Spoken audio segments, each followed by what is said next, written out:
जय बोळा मित्रांनो, नमस्कार. आपण 7 एप्रिलला सोमवारी जी-बी-पी आणि युरोमध्ये कशाप्रकारे काम करू शकतो ते बघूयात. चार्ट काय सांगतोय, चार्ट कशा प्रकारचा होत आहे आणि आपण कुठल्या ठिकाणी बसू शकतोय, आपले प्लॅन डेट कसे होतील. त्याच्या आधी मागचे 2 दिवस म्हणजे गुरुवार आणि शुक्रवार भयानक चार्टमध्ये व्हॉलॅटिलिटी होती. इतकी भयानक होती की बोलायचं काम नाही. म्हणजे अगदी जे नेहमीची चाल आहे, जी-बी-पीची असू दे, युरोची असू दे, जे मी बरेच वर्षापासून बघतोय, ती चाल मार्केटने गेले 2 दिवस झालं प्रचंड बदललेली आहे आणि मार्केट हे प्रत्येक वेळी असं म्हणजे प्रत्येक वर्षी चाल अशी बदललेली आहे. गोल्डची तर अंधाधुंद काम चालू आहे सगळं. ह्याच्यामध्ये खरंच खूप मोठ्या प्रमाणात फक्त सेंटिमेंट काम करायला लागले आहेत. मोठमोठे जे न्यूज आहेत, त्या गोष्टी मोठमोठ्या जागतिक उलाढाली काम होतं. यामध्ये कुठलं प्राइस ॲक्शन किंवा कुठला चार्ट पॅटर्न काही वर्क होत नाही आहे. यामध्ये मोठ्या न्यूज असल्यामुळं थोडंसं आपण सांभाळून ट्रेड केलं पाहिजे. चांगला अनुभव असेल तर ट्रेड करा. अनुभव नसेल मार्केटचा, स्टॉप लॉस लावायला भीत असाल, स्टॉप लॉस लावता येत नसेल, लॉस सहन करण्याची ताकद नसेल, तर काही दिवस ट्रेडिंगपासून लांब राहिलेलं चांगलं. ट्रेडिंग फक्त चार्ट बघायचा किंवा चार्ट फक्त बघत राहा. ट्रेडिंगपासून लांब राहिलेलं चांगलं, कारण की हे काय म्हणतात त्याला, वीक हँड किंवा हलक्या काळजाची लोकं असतात की ज्यांना भीती वाटते खूप इतकी व्हॉलॅटिलिटी बघताना, त्यांच्यासाठी अजिबात तयार झालेलं नाही. पण आपलं जर फिक्स सेटअप असेल तर बिनधास्त काम केलं पाहिजे, कारण की अशा वेळी काय म्हणतो माहिती आहे का, आपण जे अग्नीतून तलाकून सुलाकून निघताना तिचं खरं सोनं कळते, त्या पद्धतीनं आपल्याला अशामध्ये जर आपला सेटअप काम करत असेल इतक्या व्हॉलॅटिल मार्केटमध्ये सुद्धा, तर आपण म्हणजे योग्य मार्गावर त्याचं लक्ष नाही. तर चला आज युरोमध्ये उद्या कशा प्रकारे काम होऊ शकते इन द सेन्स 7 एप्रिलला आपण बघूया. त्याच्या आधी तुम्हाला मी गंमत दाखवतो. ह्या युरोची ना रोजची चाल, डेलीची चाल एक 600 ते 800 पॉईंटची असते. कधी कधी न्यूज असेल तर मग ते अगदी 1000-1200 पॉईंट पण जाते. ह्याच्यावर कधीच गेलेली मी तर बघितलेली नाही.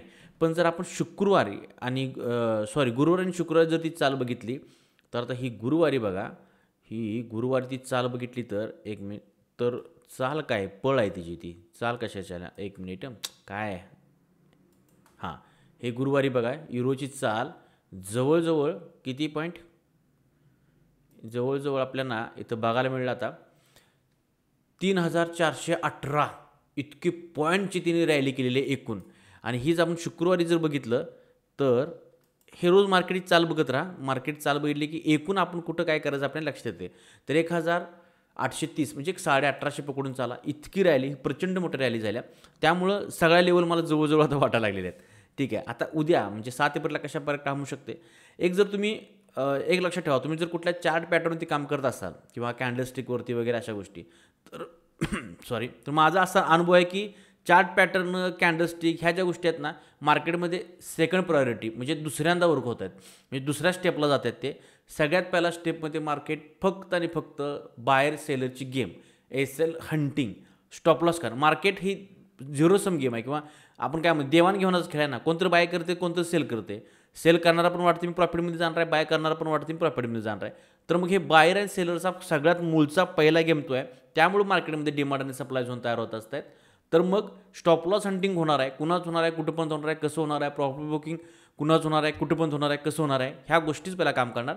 मग सेकंड प्रायोरिटी आपले चार्ट पॅटर्न किंवा आपण कॅन्डलस्टिक बघू शकतो. तर त्यामुळे पहिला मार्केटचं बिहेवियर, ज्याला आपण प्राइज ॲक्शन, प्राइजची ॲक्शन काय सांगत्या, ते कुठं जाऊन काय करणार हे बघणं नितांत गरजेचं आहे. तर ते पहिला बघूया आपण. तर आपण चाल बघितली किती झाली. मार्केटने काय केलं, शुक्रवारी एक ओपन झाल्या एक अपट्रेंड दिला मार्केटने चांगल्या प्रकारे. परवा दिवशी तर मार्केटमध्ये काय भयानक अपट्रेंड होता. त्यानंतर बघता एका चांगल्या लेवलपासून मार्केटने रिजेक्शन द्यायला सुरुवात केली. ह्याच्यावरती एल मार्केटचे कुठले नव्हतेच, म्हणजे आता हे सेलर इथं स्ट्रॉंग आहेत. हे मार्केटला ह्याच्यावर गेलं तर वर ह्यांना मिळणार काय नाही, वर आभाळ मोकळा आहे. त्यामुळे ते इथूनच मार्केटला ढकलायला सुरुवात केलेली होती इथल्या सेलरांनी. आणि थोडे खाली आलं आणि इकडे बायर ॲक्टिव्ह केले आणि मार्केटनं चांगला इथून धडाम केला, मार्केट खाली पडायला सुरुवात झाली. म्हणजे मी असं बघत होतो. इथं आल्यानंतर मार्केटनं पुन्हा इथलंपर्यंत सांगितले स्टॉप लॉस खाली होते, इथले पण स्टॉप लॉस खाली होते. हे खालचे खूप मोठे स्ट्रॉंग प्लेयर असल्यामुळे हिने आपला स्टॉप लॉस दिला नाही. पुन्हा मार्केटवर वरती गेलं आणि मागच्याच प्रिव्हियस लेवलपासून मार्केट पुन्हा रिएक्शन दिलं चांगल्या प्रकारे. आणि ही जी लेवल आहे, जे आपण बघू शकतो रेड लाईन जवळची ही जी लेवल आहे, ही अत्यंत महत्त्वाची लेवल होती युरोची किंवा आहे.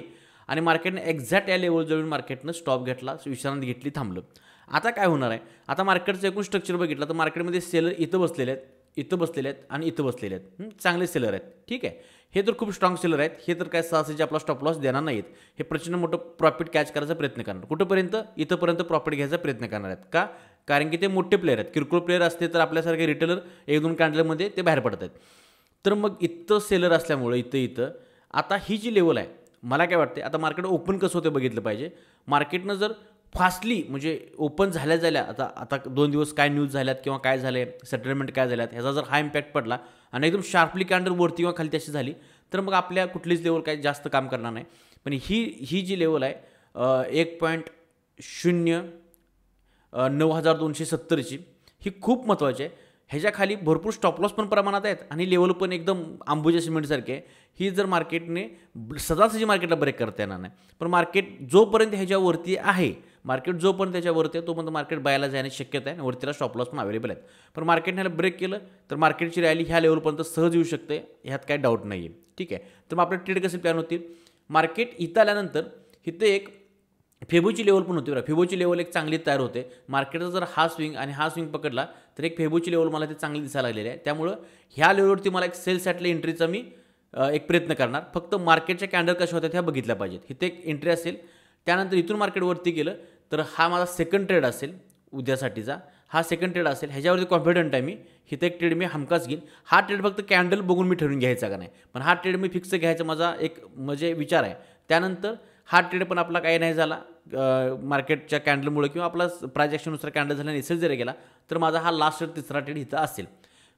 मी 1 ते 2 ट्रेडच घेतो. भले समजा ह्या 2 ट्रेडमध्ये कंटिन्यू लॉस गेला तर हा ट्रेड वर्क झाला तरी मी घेणार नाही. पण हा ट्रेड कॅन्डलमुळे मिस झाला, मग हे 2 ट्रेड मात्र फिक्स घेईन मी. ठीक आहे, मग हा ट्रेडमध्ये आपण एक शेवटचा आपला इथं ट्रेड असेल. खाली जर बघायला गेलं तर वरच्या ट्रेडपेक्षा मला खालच्या ट्रेडमध्ये जास्त कॉन्फिडन्स आहे. मार्केटने ही जी मेजर लेवल आहे ह्याला जर ब्रेक केलं तर मार्केट शार्पली खाली येताना दिसेल आपल्याला. चांगले स्टॉप लॉस आहेत खाली. पण मार्केट ज्यावेळी इथे येईल ना तर ह्या लेवलवरती माझा पहिला बाय असेल आणि सेकंड बाय माझा ह्या लेवलवरती असेल. का? कारण ह्या दोन्ही लेवल 100% दोन्हीपैकी एक लेवल उद्या काम करणारच करणार. जर कुठली हाय इम्पॅक्ट काय न्यूज उद्या काय उलाढाल झाली नाही, ट्रम्प अण्णांनी काय बाबा बोलले नाहीत आणि मार्केटनं एकदम प्राइस ॲक्शननुसार कॅन्डल कार लागलं तर ह्या 2 लेवलला पैकी एका लेवलवर आपलं काम 100% होण्याची शक्यता आहे. ठीक आहे, आता सेकंड पार्ट. मार्केटमध्ये आपल्याला एक चार्ट पॅटर्न नुसतं होताना दिसतो इथं, जो की सेकंड पार्टला असं तुम्हाला मी सांगितलं. तुम्ही बघू शकता तर इन्व्हर्टेड हेड अँड शोल्डर इथं होण्याची शक्यता दिसायला लागलेली अशी. जर मार्केट पुन्हा इथं आलं तर असं येऊन ह्या लेवल येऊन असं जाण्याची शक्यता आहे. इन्व्हर्टेड एक हेड अँड शोल्डर तुम्हाला इथं क्रिएट होताना दिसतोय का?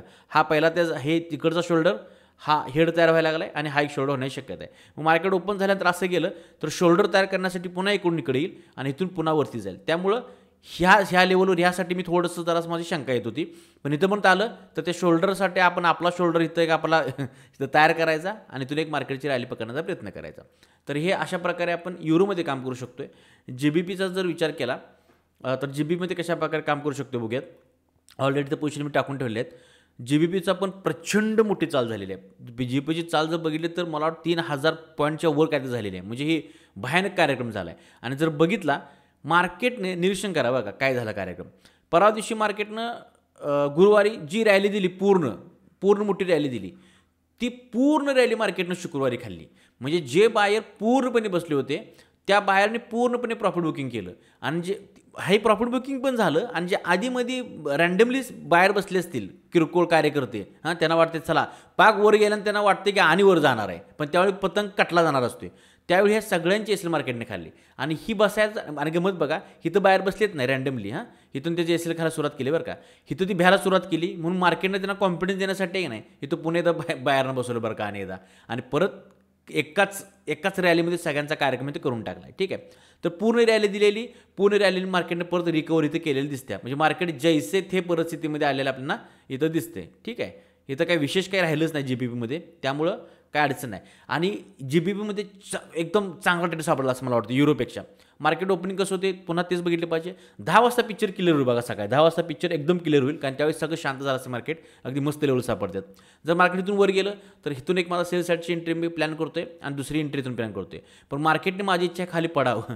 जर पडलं तर मला एक खूप चांगला इथं एक ही जी लेवल आहे ह्या लेवलपर्यंत मार्केट जर आलं मी 100% ट्रेड घेणार येऊ 100%.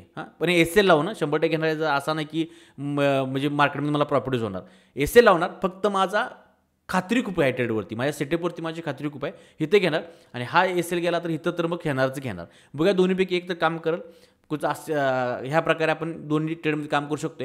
बाकी GBPला असा कुठला पॅटर्न मला काही दिसत नाही. GBPला काय धबधब्यासारखंच मार्केट खाली पडलं आहे, आलं थोडंसं पुलबॅकवर दिला, परत खाली आले, एका चांगल्या लेवलवरती परत वर गेले. आता हा पॅटर्न कंटिन्यू केला तर इथं येऊन पुन्हा एकदा असं गेलं पाहिजे. ठीक आहे, असं मार्केट झालं पाहिजे आणि इथून वर गेलं तर आपली 2 वरती सैनिक तयारीत आहेत. आपण काय करायचं, मार्केटमध्ये नेहमी फिल्डिंग लावून बसायची, फिल्डिंग लावली पाहिजे.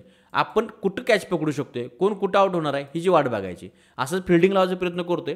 कधी कधी फिल्डिंग चुकत्या, बॉल मिस होते, पण मोस्ट ऑफ टाईम आपलं फिल्डिंग बरोबर असते आणि आपण टप्प्यात आणून कार्यक्रम करतोय. मार्केटच्या अशाच अपडेटसाठी फॉलो करा.